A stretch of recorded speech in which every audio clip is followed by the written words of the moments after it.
grabando en A Todo Fax.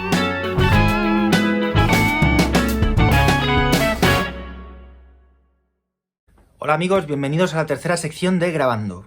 Bueno, nos habíamos quedado a las puertas en la anterior sección de ver qué es lo que necesitamos ya para completar nuestro home studio.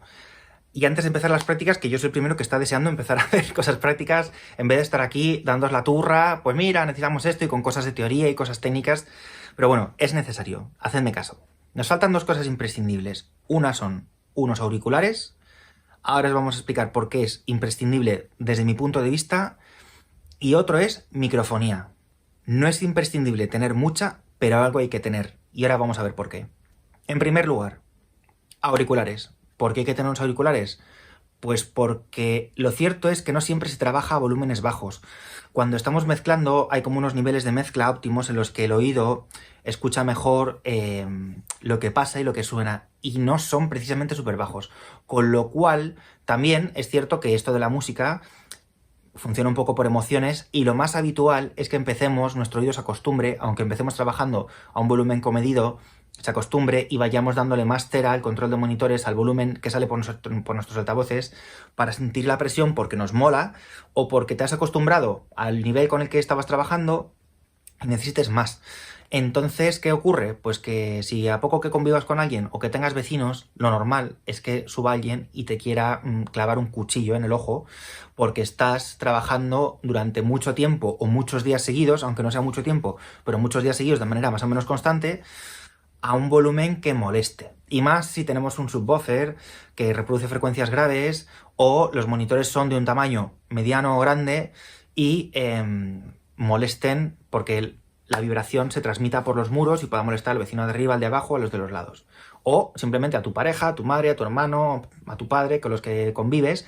Lo mejor es hacer un híbrido, tener un sistema híbrido, sobre todo cuando trabajamos en casa, entre auriculares y monitores. Vale, ¿qué tipos de auriculares hay? Bueno, hay un montón. Hay desde súper baratos hasta súper caros. Hace poco estuve mirando unos modelos que cuestan como 8.000 euros de auriculares. Pero tenemos auriculares desde 80 a 100 euros que más o menos nos van a hacer el papel. ¿Qué es lo más importante que tenemos que tener en cuenta a la hora de comprar auriculares? Por un lado están los auriculares in-ear. Estos son los que se meten, los que vemos en los conciertos, que conocemos de siempre, que son de estos que se meten dentro de la oreja, que también hay para hacer deporte, para correr, tienen como una bolita, como una esponjita, y sale un cablecito por aquí arriba, y se llaman in-ear porque van dentro de la oreja. Luego están los auriculares de siempre, que son de estos de diadema, que te pones, pueden ser inalámbricos por Bluetooth o con cable. Nosotros vamos a buscar siempre que la respuesta sea lo más plana posible. Pasa como con los monitores. Hay algunas marcas y modelos que se han estandarizado y aunque la respuesta no es muy plana, los tiene mucha gente, y entonces cuando mucha gente escucha de la misma manera, se convierte en un estándar porque la música que tú escuchas y la que tú intentas producir, la escuchas parecida al productor o al amigo que tienes al lado con el que trabajas, y digamos que tenéis la misma referencia. Las características importantes para nosotros por un lado es la impedancia y si son abiertos o cerrados. ¿Qué significa que sean abiertos o cerrados? Bueno, cerrados significa que si imaginaos los típicos auriculares así, que hemos visto un montón de veces, que el sonido que proyectan para adentro no sale para afuera. ¿Cuáles son las ventajas? Bueno, pues que si yo estoy grabando una guitarra con un micro aquí enfrente o estoy grabando una voz con un micro a un palmo de distancia, no se colará lo que suena por los auriculares por el micrófono. Y esto es muy importante. Si trabajamos con unos auriculares semiabiertos o abiertos, algo del sonido se colará por los micrófonos. Y probablemente, cuando queramos trabajar la voz, la mezcla, o si estamos haciendo una locución con música de fondo, se cuele. Y si la voz tiene que ir muy alta, se escuche ese ruido residual, se escuche y lo tengamos que limpiar, pero eso no siempre es posible. Con lo cual, cuanto más limpian sean las tomas que se graban por los micrófonos, mejor. Y el primer paso para esto es no tener ruidos en el cableado, tener una habitación más o menos tratada y que de los auriculares no se cuele nada. Contras, bueno, que causan más fatiga. ¿Por qué? Porque la presión sale solo hacia dentro de los oídos. Con lo cual, si estamos muchas horas trabajando con auriculares cerrados, si estamos muchas horas a un volumen no muy alto, a un volumen medio alto, lo más probable es que tengamos jaquecas, que tengamos que parar. Es muy importante en estos casos parar cada 2 horas, cada ratito, 10 minutos, 15, para oxigenar un poco, cambiar los monitores, o si no tenemos monitores, dejar de trabajar, jugar un rato, ver una serie, levantarte a tomar un café, hablar un rato con alguien, hacer otra cosa para que el oído se oxigene. Con respecto a los abiertos o semiabiertos, la parte buena, pues que causa mucha menos fatiga auditiva. El oído se descansa mucho más y podemos estar trabajando mayor número de horas. También, ¿qué es lo que pasa? Los que son cerrados suelen tener mejor respuesta de grave y subgrave, porque no se pierde potencia hacia afuera. Entonces, como que se escucha el grave y el subgrave más definido. Con respecto a los abiertos y semiabiertos pasa justo al revés. Lo que ocurre es que, por un lado, se pierden frecuencias porque se escapa el sonido para afuera, pero mientras que en los cerrados tenemos mejor escucha del grave y el subgrave, en los abiertos es curioso porque tenemos como una mejor sensación del estéreo, como que el estéreo, lo que escuchas de un auricular, lo escuchas por fuera, entonces lo escuchas un poco por otro, como que el campo estéreo se escucha un poco mejor. Lo óptimo es que tengáis un par en casa, que tengáis unos cerrados y unos abiertos, o unos cerrados y unos monitores. Y si solo tenéis unos, y necesitáis tener unos, depende mucho de cómo grabéis. También la otra es, si solo podéis tener unos y queréis que sean abiertos y semiabiertos, acostumbraros a grabar a poco volumen, a que vuestra escucha en el auricular sea poco volumen. ¿Qué es lo que pasa? Que si, por ejemplo, si grabáis con un instrumento como puede ser el saxo o grabáis una toma de voz fuerte, la que os escucháis mucho por dentro o el instrumento con el que estáis trabajando da mucho volumen, vais a perder la referencia. Y lo más probable es que no os escuchéis y que la toma no sea buena. Entonces digamos que hay que encontrar un equilibrio, vuelvo a decir lo de siempre, entre lo que os hace falta y lo que podáis tener en casa. Bueno, lo segundo que nos faltaría, como hemos dicho antes, es microfonía. Aquí abrimos un melón enorme. ¿Qué micrófonos necesitamos? ¿Cómo grabo las cosas?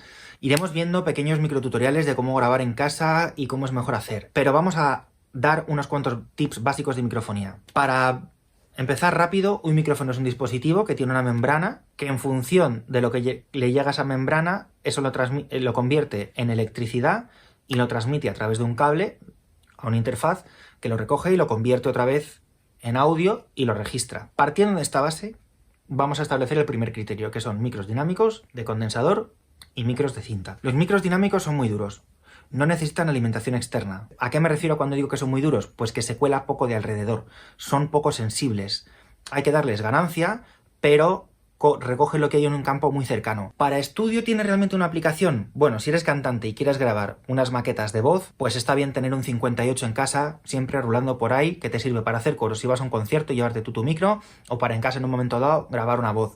No da la respuesta más bonita, no tiene un registro súper agradable para luego introducirlo en una mezcla, pero bueno, ahí está. A nivel de estudio hay un micro dinámico, hay dos de hecho, que va muy bien tener. Si grabamos guitarras con ampli, hay un micro que tenemos que tener que es un SM57, que es como muy parecido al 58, pero sin la cápsula esta plateadita que lleva, no es exactamente igual, pero muy parecido. Se utiliza un montón para guitarras, un montón, incluso se utiliza para la caja, para el micro de arriba suele ser un SM57, así que si estáis pensando en montar un estudio, os animo a que os compréis uno. Es siempre interesante tener uno o dos, porque nunca se sabe.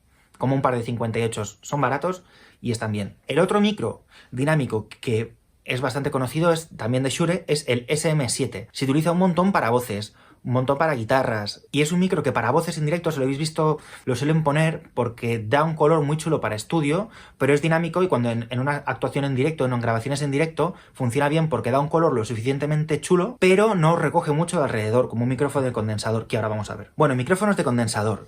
Estos micrófonos tienen altísima sensibilidad, hay de un montón de tipos, porque hay de membrana grande, de membrana pequeña, con válvula, sin válvula, bueno, esto es un sinfín. Pero lo importante es que necesitan alimentación externa, Phantom o el más 48 voltios V, que habréis visto tanto en interfaces de sonido como al técnico cuando estás en un directo y le dice «Dame Phantom», pues esto es un chute de electricidad extra para que el micrófono empiece a funcionar, porque si no, sin ese chute de electricidad, el micrófono no tiene la sensibilidad suficiente como para empezar a trabajar. Lo malo de estos micros, que recogen un montón. Lo bueno, que recogen un montón. ¿Qué tipo de micrófono de condensador nos conviene tener en casa? Los de membrana pequeña se utilizan sobre todo para instrumentos acústicos, a lo mejor para el Charles, a lo mejor para los overheads o ambientes en una sala. Los micrófonos, para que os hagáis una idea, tanto como los previos, como los amplis de guitarra, como las guitarras en sí mismas, como los teclados, son colores. Cada marca y cada modelo aporta su color. Hay algunos más míticos, que ya sabemos que nos gustan,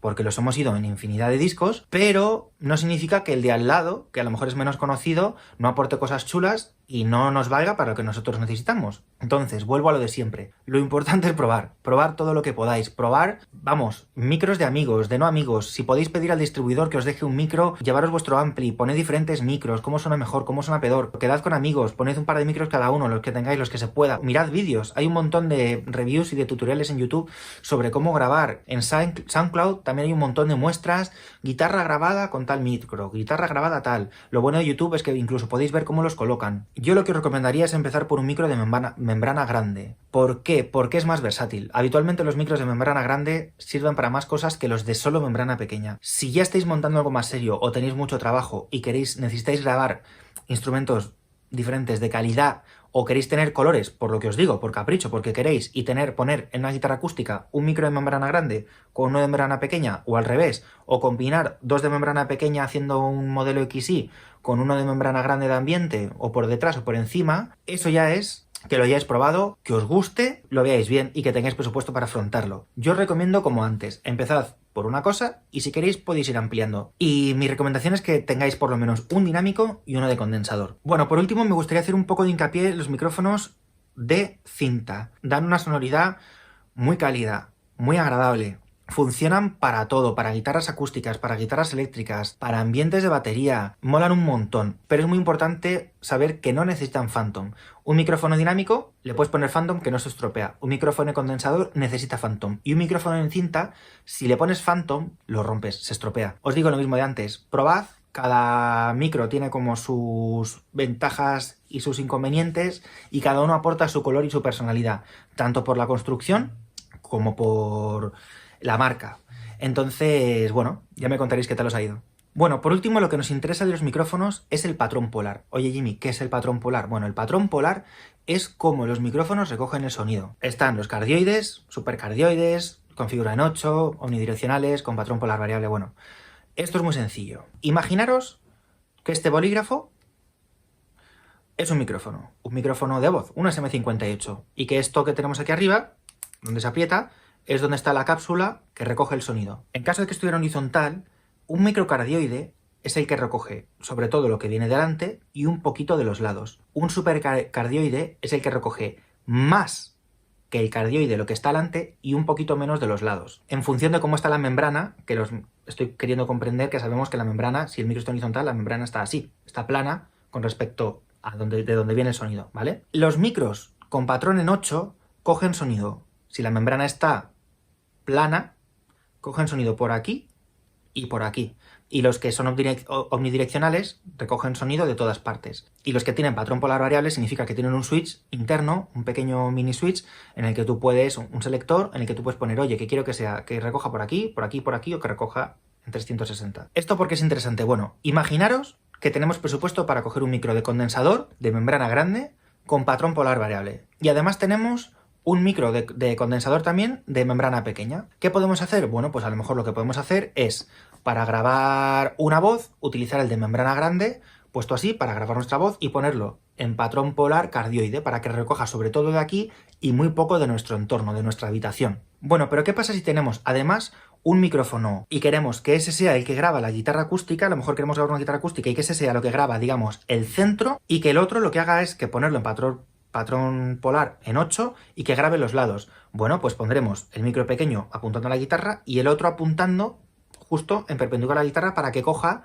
la amplitud de la sala y un poco el espacio y jugar con la mezcla. Pero espérate, ¿qué pasa si ese mismo micrófono que tenemos, que ya lo hemos utilizado para grabar voces y grabar una guitarra acústica con otro micro más, uno en el centro y que este grabe por los lados, de repente nuestros compañeros de grupo vienen y tenemos que grabar un coro y queremos grabar 3 o 4 a la vez, pero es que en mi cuarto no hay espacio para estar los 4 de cara al micro y grabar todos así?